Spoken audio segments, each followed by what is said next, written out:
It is no exaggeration to say that Goku and Vegeta are two of the universe's most powerful beings in the Dragon Ball series. But there's always a universal threat that calls for Vegeta and Goku to take their power to the next level. Whether it be Fuse and Masu in Dragon Ball Super or Broly in his latest movie, time and time again there have been powerful enemies that Vegeta and Goku could not defeat on their own. That is until fusion comes into play. This is a technique that Goku learned from the Metamorphs in the other world, which temporarily merges two bodies together to transform them into a super being. We get to see fusion at first hand when Piccolo fuses with Nail in an attempt to defeat Frieza or Namek, or with Goten and Trunks when they fuse to try to defeat Majin Buu. But we don't see the fusion technique maximized to its full potential until the arrival of Gogeta, a being whose power far surpasses anything that Goku and Vegeta can achieve individually. So with that being said, that is who we are here to talk about in today's video. Make sure you guys leave a like and a comment down below, and don't forget to smash that subscribe button. Let's get it!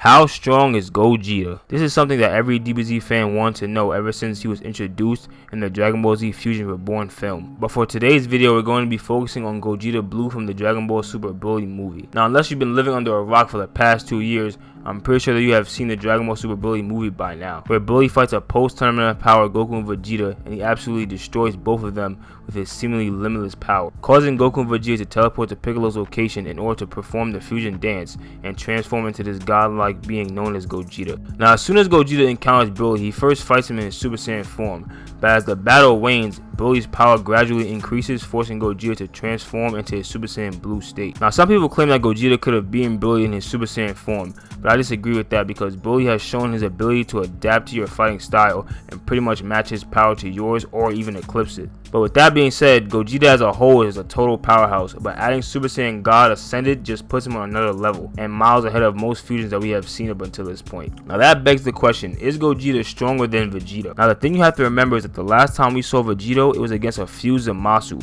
and whether we are talking about the Batara earrings or the fusion dance, the outcome of it heavily depends on the current strength of the two people who are fusing. During the time that the Broly movie takes place, Goku and Vegeta have already shattered their previous limitations, reaching a high level of strength.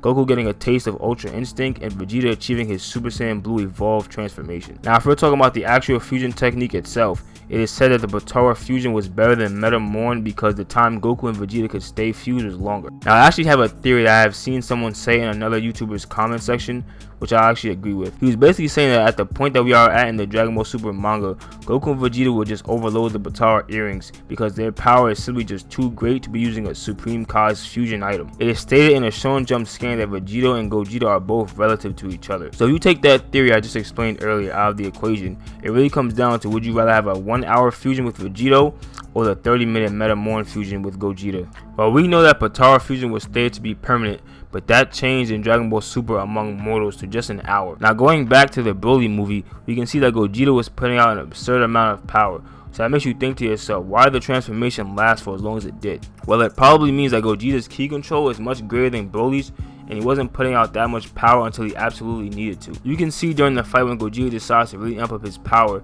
when he hits Broly with what looks like an explosion of ki that attacks Broly directly. It might be called Meteor Explosion or something like that. And then his final attack, which was meant to wipe Broly off the face of the planet, a full power Kamehameha. So to go back to the original question, how strong is Gogeta?